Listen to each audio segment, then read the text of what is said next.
चलो इसके पहले जितना भी हुआ उसको शॉर्ट में रिवीजन करेंगे और फिर आगे बढ़ेंगे, ठीक है। जीरोथ लॉ के बारे में अगर मैं बात करूं, जीरोथ लॉ समझने के लिए हमने दो कॉन्सेप्ट पढ़े थे। कौन से? सबसे पहला thermal equilibrium, right. Thermal equilibrium, thermal equilibrium क्या होता है? What is thermal equilibrium? Mike on करके जल्दी से बताओ।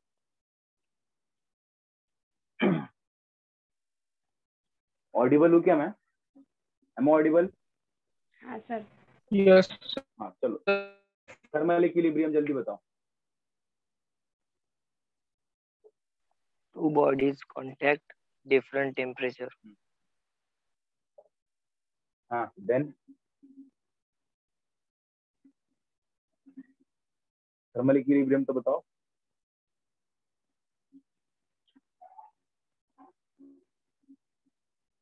When two bodies are at different temperature, one body loses temperature, right? One body gains temperature until the temperature between two bodies remains same. Then we can say that at constant temperature, thermal equilibrium is achieved. ठीक है, ठीक है। What is thermometry? Thermometry is the science of measuring temperature.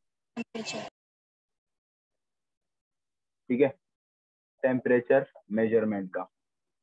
What is zeroth law? Zeroth law क्या कहता है?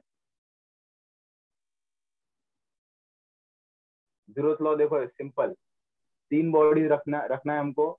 If two bodies आ रहा है, if two bodies are in thermal equilibrium with each other, अगर ये दोनों बॉडी एक दूसरे के थर्मल इक्विलिब्रियम में है और थोड़ी देर बाद हम लोग देखते हैं ये बॉडी दूसरे बॉडी के साथ थर्मल इक्विलिब्रियम में है, तो we can say that these two body B and C are in thermal equilibrium with each other. ठीक है, when two bodies are in thermal equilibrium with each other, then when two bodies are in thermal equilibrium with third object, right, then we can say that these two objects are in thermal equilibrium with each other. ठीक है, इस तरह से first law हो गया। System, अब first law समझने के लिए कौन से कॉन्सेप्ट सीखे थे हमने? सिस्टम सीखा था, right. Internal energy,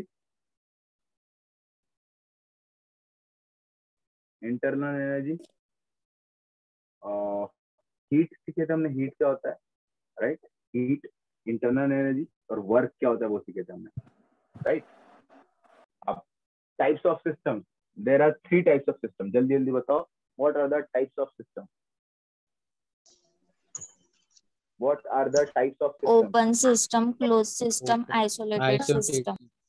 Open system, closed system and isolated system. ठीक है, Isolated. हाँ। तो अब ये चीजें दिमाग में रहने के लिए दो बातें पता होना चाहिए, एक तो energy transfer and matter transfer. ठीक है, एनर्जी और मैटर दोनों का अगर ट्रांसफर हो रहा है तो we can say that it is open system. ठीक है, सिर्फ एनर्जी ट्रांसफर हो रहा है, मैटर ट्रांसफर नहीं हो रहा है, तो हम लोग कह सकते हैं इट इज क्लोज। मैटर दोनों का ट्रांसफर नहीं होगा हम लोग बोलेंगे आइसोलेटेड सिस्टम। फिर से एनर्जी और मैटर दोनों भी ट्रांसफर होगा तो ओपन सिस्टम, दोनों में से कोई एक मतलब एनर्जी ट्रांसफर होगा तो क्लोज सिस्टम, दोनों भी ट्रांसफर नहीं होगा तो आइसोलेटेड। ओके, हीट, हीट भी दो टाइप के थे, याद रखना, positive heat and negative heat. तो चलो बताओ, अगर हीट लूज हो रहा है तो मैं क्या बोलूँ उसको, पॉजिटिव और नेगेटिव? हीट लॉस हो रहा है, नेगेटिव। लॉस को हम लोग नेगेटिव बोलते हैं, नेगेटिव। और हीट गेन को पॉजिटिव। चलो वर्क के बारे में अगर बात करूं, what is the formula of work? Work is equal to integration of P into DV.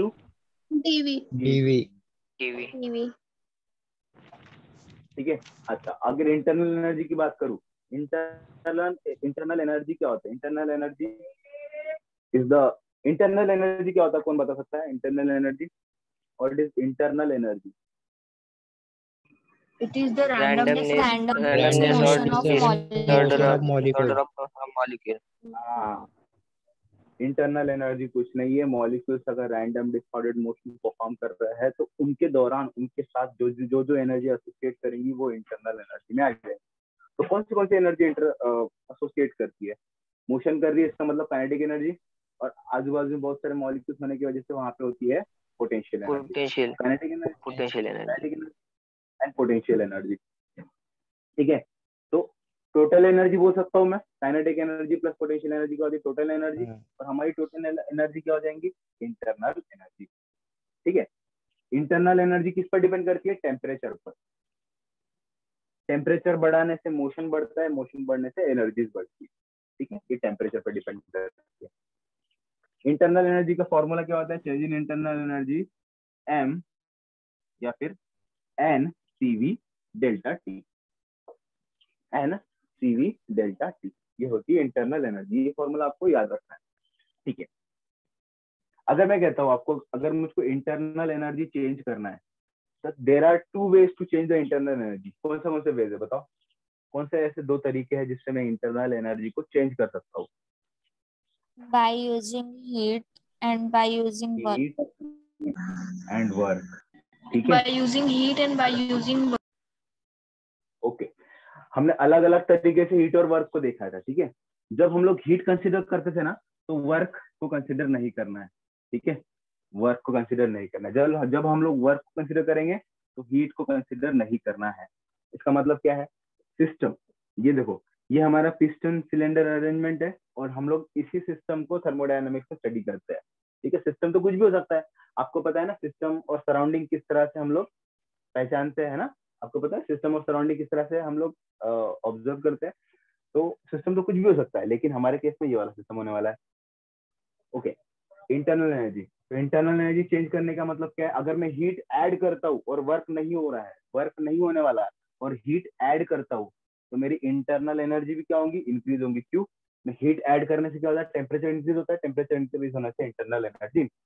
तो हीट इंटरनल एनर्जी में भी इंक्रीज होने वाली है जब मैं हीट ऐड करता हूँ।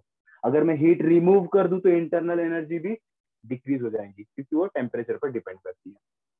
वर्क के केस में अगर मैं कंप्रेस करता हूँ, है ना, और हीट बाहर नहीं जा रही है तो टेम्परेचर बढ़ेगा। अगर मैंने कंप्रेस किया, हीट बाहर नहीं जाएंगी तो टेम्परेचर अंदर का बढ़ेगा, तो इंटरनल एनर्जी बढ़ेगी। ठीक है, ठीक है, work done on the system.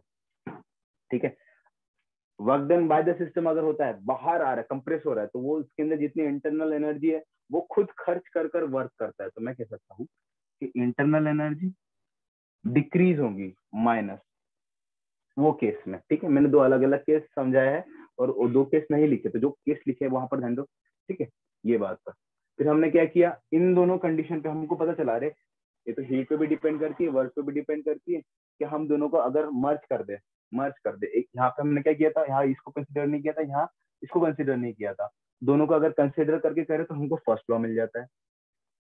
First law क्या कहता है, du इज इक्वल टू, देखो du is equal to Q minus, ये वाला माइनस अगर इधर लिख दूं तो कोई फर्क पड़ेगा, Q माइनस W, ये मेरा फर्स्ट लॉ, इन दोनों को मर्ज करता है। तो डिडक्शन ऑफ फर्स्ट लॉ भी हुआ, तो इससे दूसरी तरह से लिख सकते हैं Q is equal to du plus W। ठीक है, तो ये हमारा फर्स्ट लॉ था। आई होप आपको ये अच्छी तरह से रिवाइज हो रहा है ना, आपको ये चीज समझ में आया है जब मैंने आपको सिखाया था। जो भी डाउट्स है आप क्लियर कर दिया करो। ठीक है, आपके डाउट्स आना बंद हो गया पहले से अभी। ओके, इतना काफी था। नेक्स्ट हम लोग प्रोसीड करने वाले हैं, हीट इंजन क्या होता है।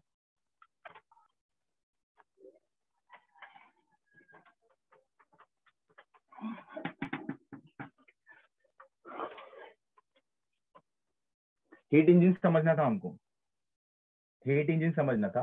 हीट इंजन समझने के लिए सबसे पहले हमको पीवी डायग्राम समझ में आना चाहिए। ठीक है, पीवी डायग्राम समझने के लिए हमको स्टेट क्या होता है वो पता होना चाहिए। स्टेट क्या होता है उसके पहले समझने के लिए हमको स्टेट वेरिएबल्स क्या होता है पता होना चाहिए। हम लोग सबसे पहले क्या समझेंगे, स्टेट वेरिएबल्स। ठीक है, स्टेट वेरिएबल्स हम मेजरेबल ऑब्जर्वेबल क्वांटिटीज, है ना, मेजरेबल ऑब्जर्वेबल क्वांटिटीज क्या होते हैं state variables, P V T, density etcetera. ठीक है, ये सारे स्टेट वेरिएबल्स, इनके थ्रू हमको क्या मिलता है, स्टेट। ठीक है, लेकिन स्टेट होने के लिए एक पर्टिकुलर कंडीशन होनी चाहिए, स्टेट होने के लिए एक पर्टिकुलर कंडीशन होनी चाहिए, उस कंडीशन को हम लोग कहते हैं थर्मल इक्विलिब्रियम। थर्मल इक्विलिब्रियम होने के लिए तीन कंडीशन जरूरी है, बताओ कौन से तीन इक्विलिब्रियम सेट होना जरूरी है थर्मल इक्विलिब्रियम के लिए, कौन से बताओ। मैकेनिकल, थर्मल हाँ, equilibrium mechanical, chemical and thermal thermal. Equilibrium. Mechanical equilibrium में क्या होता है, फोर्सेस बैलेंस होते हैं। फोर्सेस बैलेंस होने का मतलब क्या होता है, एक चीज कांस्टेंट होती है। क्या कांस्टेंट होता है मैकेनिकल इक्विलिब्रियम में? मैकेनिकल प्रेशर, इक्विलिब्रियम में प्रेशर कांस्टेंट होता है। चलो, थर्मल इक्विलिब्रियम में क्या कांस्टेंट होता है? Temperature, temperature. हाँ, और केमिकल में टेम्परेचर, मास कांस्टेंट, और यहाँ पे रिएक्शन जीरो है ना, इस तरह से। तो थर्मल इक्विलिब्रियम करने के बाद ही हमको स्टेट पता चलता है। स्टेट बताने के लिए स्टेट वेरिएबल पता होना चाहिए। थर्मल इक्विलिब्रियम करेंगे ना तो हमको स्टेट वेरिएबल प्रेशर, देखो यहाँ पे प्रेशर मिल गया, टेम्परेचर मिल गया, ठीक है, मास मिल गया। अब ये सारे चीजें मिलने के बाद हम लोग स्टेट डिफाइन करते हैं। ये सब होने के बाद हम लोग कहाँ आए थे, पीवी डायग्राम। पीवी डायग्राम, तो चलो, area under the curve. PV diagram के अंदर एरिया अंडर द कर्व हमको क्या सिग्निफाई करता है? एरिया अंडर द कर्व क्या बताता है, बताओ।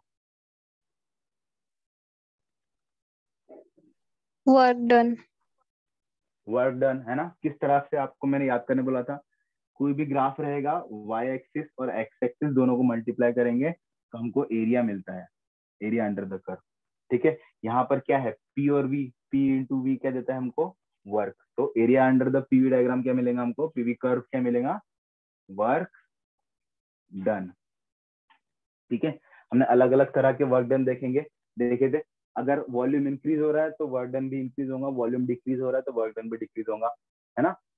ठीक है, ये सारी बातें हमने देखे थे। फिर उसके बाद हम लोग आए थे प्रोसेसेस पर। ठीक है, पीवी डायग्राम समझने के बाद स्टेट भी समझ गए, पीवी डायग्राम भी समझ गए। ये किस लिए हम लोग समझते हैं, हमको प्रोसेसेस पता होना चाहिए अलग अलग। What is process? जब कोई ऑब्जेक्ट, जब कोई सिस्टम एक स्टेट से दूसरी स्टेट में जाता है, उस दौरान कई सारे इंटरमीडिएट स्टेट भी होते हैं, तो उस चीज को हम लोग कहते हैं प्रोसेस। एक स्टेट से दूसरी स्टेट में जाना, इसको हम लोग कहते हैं प्रोसेस। तो एक स्टेट से दूसरी स्टेट में जाने को बताने का बेस्ट तरीका है पीवी डायग्राम।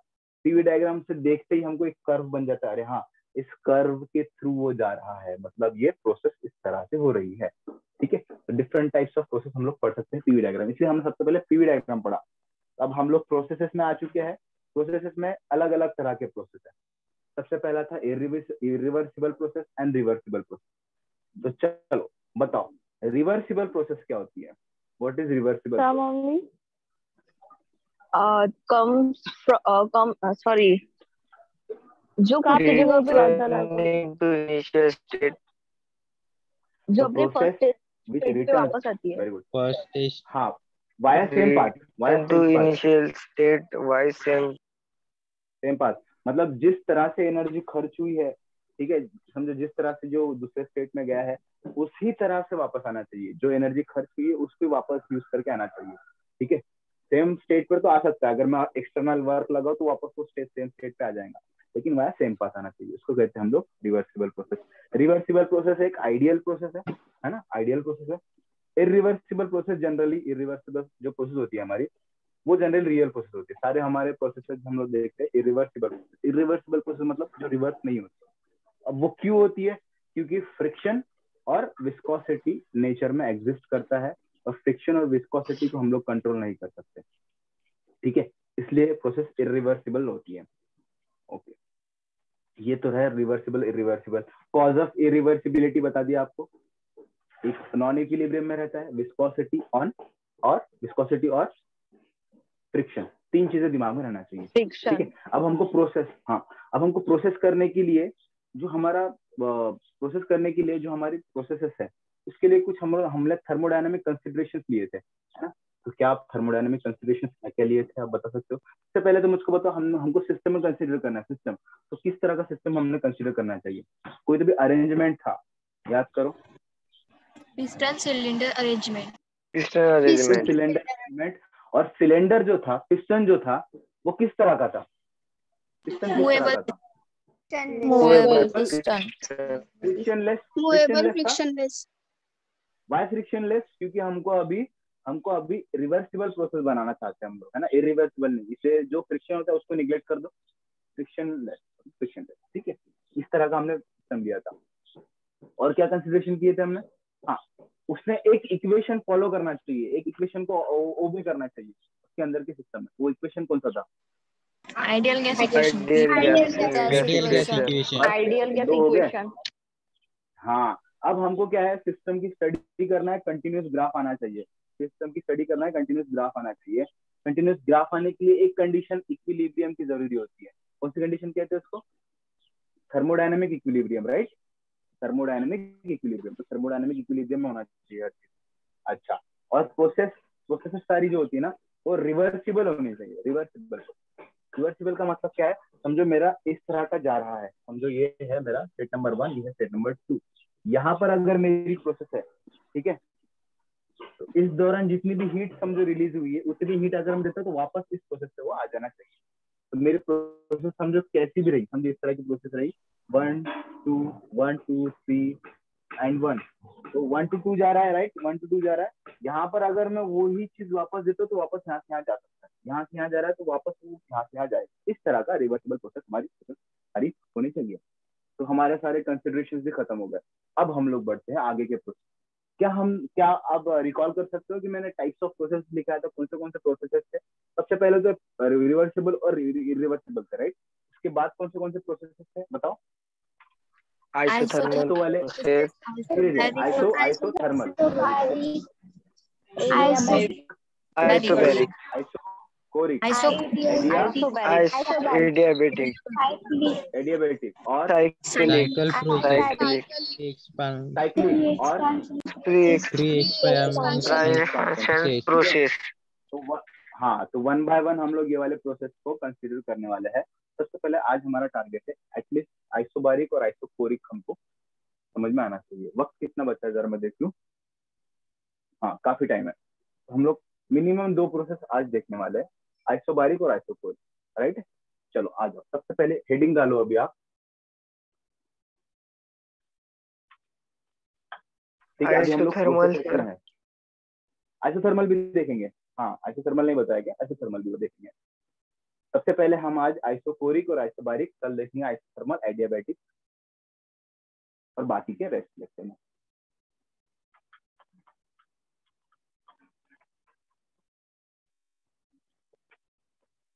चलो, प्रोसेस का नाम है, सबसे पहले कौन सा बताओ, आइसोबारिक या आइसोकोरिक? आइसोकोरिक ले लो।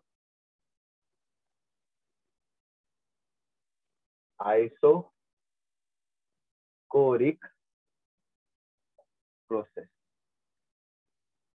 चलो आप लोग बताएंगे, मैं लिखूंगा। चलो बताओ, आइसोकोरिक प्रोसेस में कौन सी चीज कांस्टेंट होती है? वॉल्यूम। वॉल्यूम। अच्छा, वॉल्यूम कांस्टेंट, ठीक है, ओके। अगर मैं आपको पीवी डायग्राम बनाकर दिखाओ बोलूं, तो किस तरह से बनाओगे बताओ? पी और वी, राइट? इसको कहते हैं हॉरिजॉन्टल लाइन, इसे कहते हैं वर्टिकल लाइन। अब बताओ, option number A horizontal line आएगी या फिर वर्टिकल लाइन आएगी? ऑप्शन ए और ऑप्शन बी। कंसीडर करो, मेरा 5 लीटर है, कंसीडर करता हूँ तो हमारा ऐसा वर्टिकल लाइन आएगी, है ना? अच्छा, वेरी गुड। अब बताओ, अगर मैं वर्क की बात करूं, वर्क का फॉर्मूला होता है P इंटू डीवी। तो बताओ ये केस में वर्क कितना रहेगा?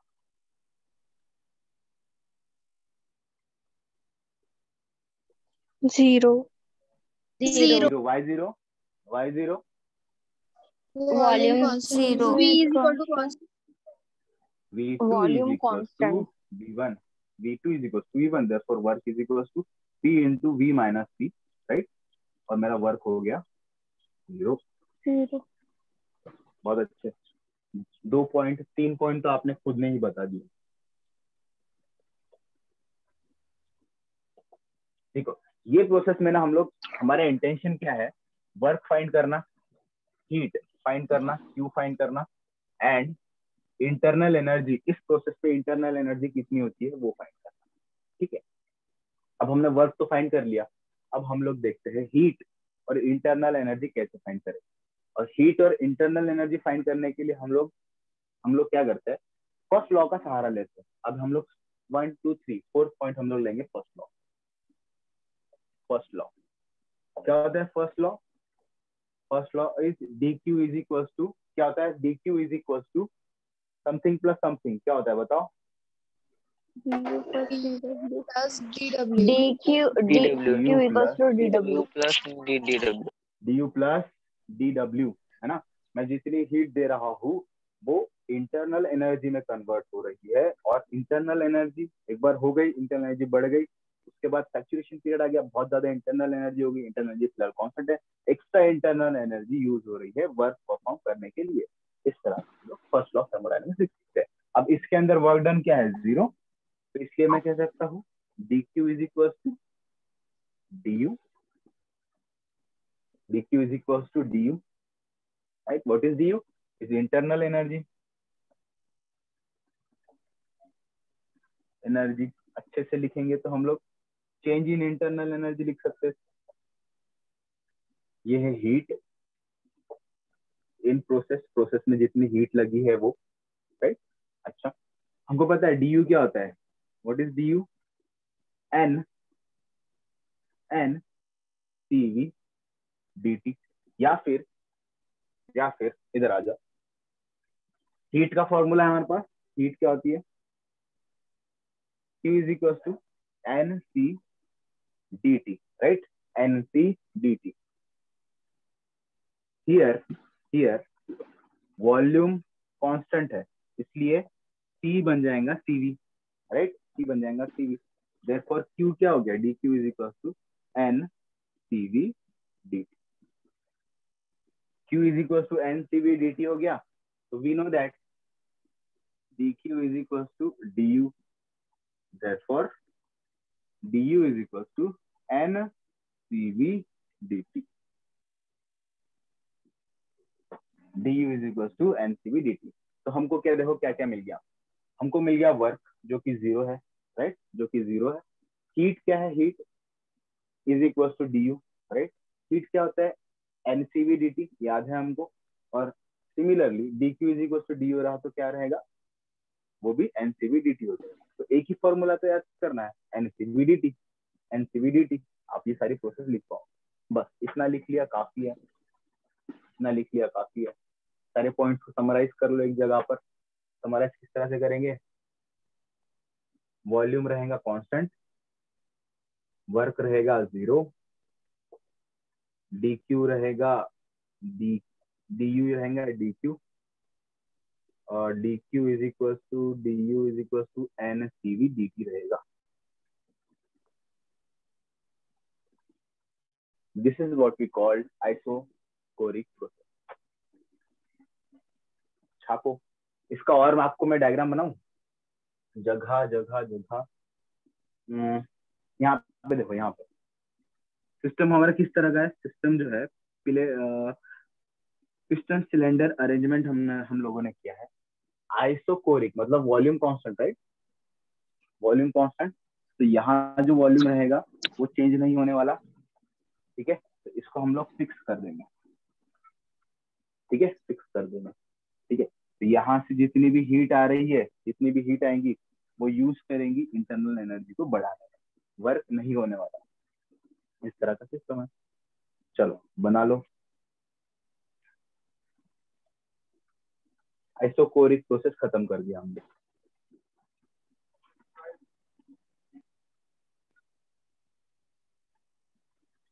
हो गया? हाँ सर। सबका हो गया? हाँ सर। हाँ सर। आप लोगों को टाइम मिलता है क्या लिखने के लिए? आप लोगों ने स्क्रीनशॉट ले लिया मुझे पता है, और आप लोगों को ये टाइम मिलता है लिखने के लिए? आपको हाँ होमवर्क सर। भी बहुत सारा होता है, मिलता है ना? ठीक है। हाँ।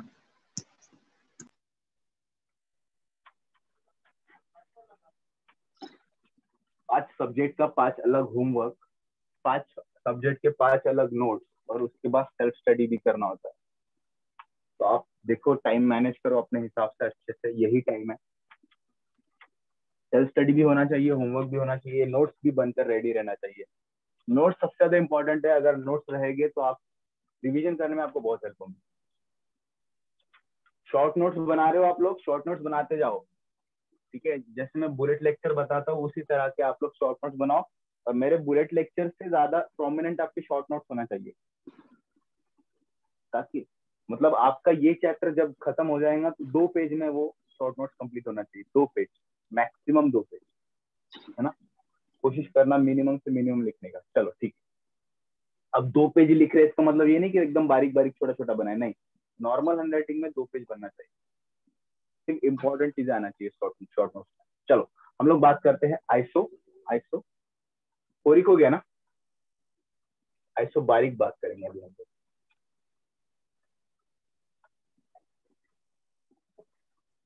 आइसो बारीक, ठीक है। इसमें भी हम लोग वर्क, हीट और चेंज इन इंटरनल एनर्जी निकालने की कोशिश करेंगे। चलो आइसोबारिक में कौन सी चीज कांस्टेंट होती है, प्रेशर बताओ। Pressure constant. अगर मैं पीवी डायग्राम बनाना चाहूँ तो किस तरह से बनेगा, हॉरिजॉन्टल लाइन या वर्टिकल लाइन, जल्दी बताओ। हॉरिजॉन्टल और वर्टिकल लाइन। हॉरिजॉन्टल लाइन, ठीक है। अगर मुझे बताओ, ये हॉरिजॉन्टल लाइन बनाने के बाद मैंने एरो इस तरह का दिया, ठीक है, इस तरह का दिया, तो मेरा वर्क डन जो है पॉजिटिव या नेगेटिव, positive. Positive why positive? Final concentration ज्यादा है, फाइनल वॉल्यूम ज्यादा है बेटा, फाइनल कॉन्सेंट्रेशन है, फाइनल वॉल्यूम ज्यादा है।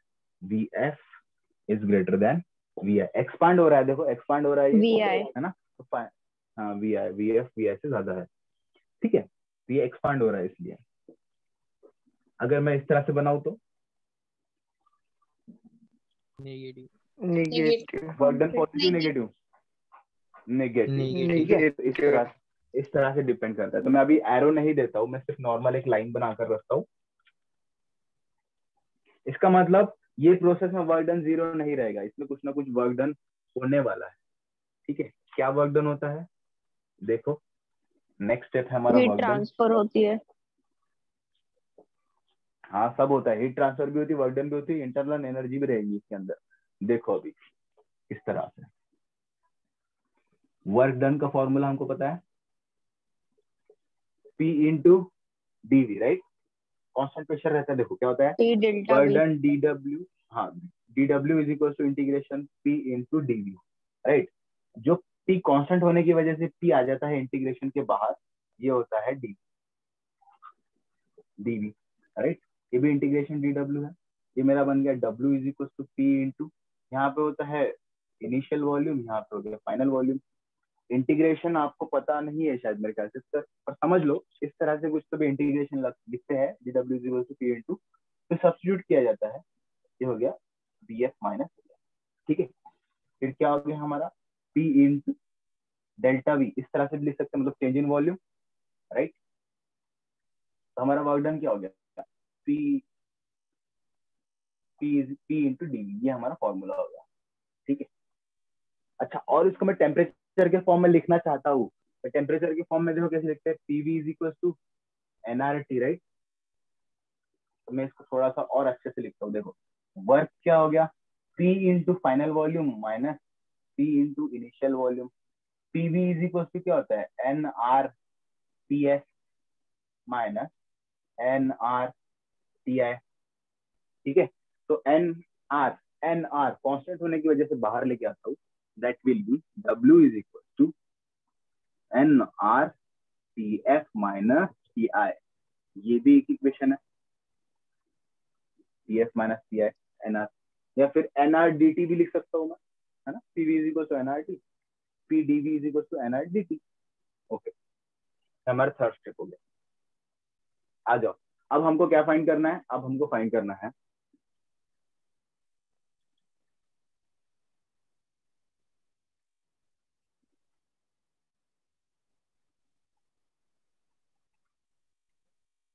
अब देखो 1 2 3 ये 4, ठीक है। इंटरनल एनर्जी का फॉर्मूला क्या होता है? इसमें देखा था internal energy du is equal to N C V D T. चलो ये अभी याद रखना, हमेशा के लिए इंटरनल एनर्जी का फॉर्मूला ये होगा, ठीक है। अब ये हो डेल्टा गया यू एन इक्वल्स टू सी, ये यहाँ लिखा है, यहाँ लिखा है। बी ये देखो, डेल्टा टी। अब देखो फिर फर्स्ट लॉ ऑफ थर्मोडायनेमिक्स लगाओ।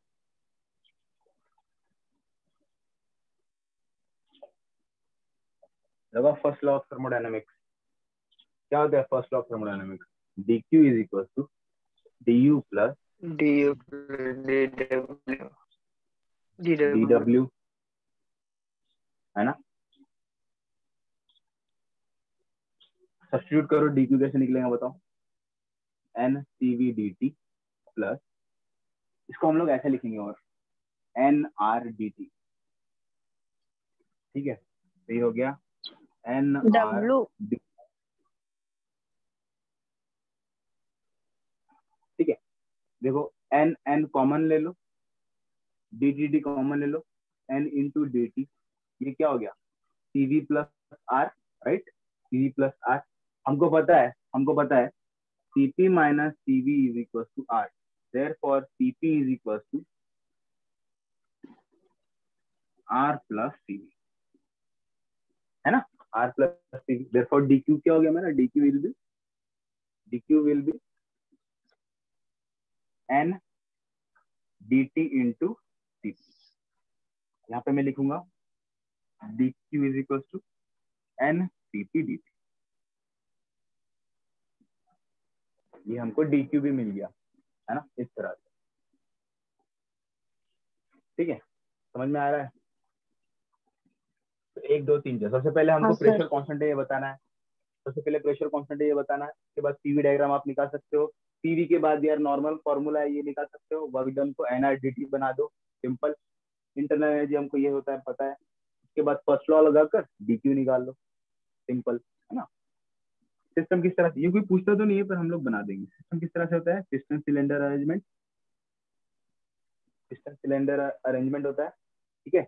मैं हीट देता हूँ, इंटरनल एनर्जी बढ़ती है और यहाँ से यहाँ कुछ वर्क होता है, ओके। यहाँ पर जो प्रेशर लगा हुआ होता है, यहाँ जो प्रेशर लगा हुआ होता है वो हमेशा कांस्टेंट होता है, इसलिए वो उसको दबा कर नहीं रखता है, मूव हो जाता है ना। Okay, this is isobaric process. इसका सारे फिर एक जगह लिस्ट आउट कर देना। प्रेशर क्या होता है? कांस्टेंट, है ना। वर्क क्या होता है? वर्क होता है P इंटू dv और nr dt, ठीक है। Internal energy du is equal to n cv dt, और finally dq is equal to n cp dt। चलो, तो मेरे ख्याल से आज के लिए इतना काफी है। आप इसको नोट बना लो और हम लोग लेक्चर को खत्म करते हैं। हो गया सर। हाँ ठीक है सर। हो गया।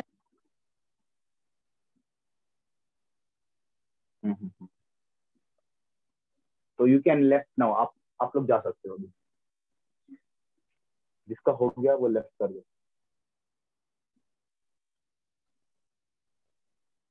मेरे ख्याल से सबका हो चुका है, तो मैं ये लेक्चर को खत्म करता हूँ। Bye all of you, bye.